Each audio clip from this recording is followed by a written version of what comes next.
Hey, so you just invested 2 days with Vengreso Social Selling. So what's your name?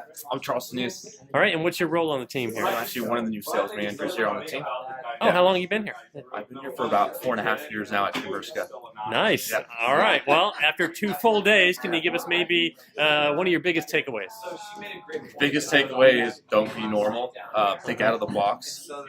Had a great session with the Vengreso guys. I think one of the great things too are some of the things that they showed on LinkedIn. Recommendations are great.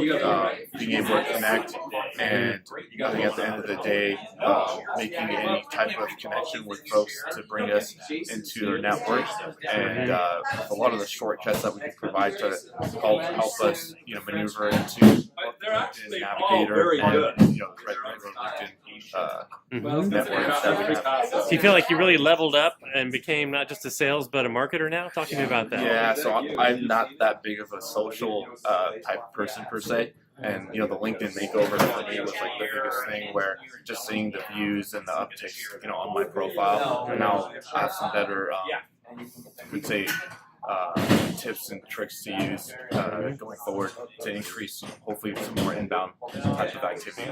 Yeah. Looks like you're ready to go crush it. Yes, sir. All right. Thanks, Charles. Appreciate you sharing the story.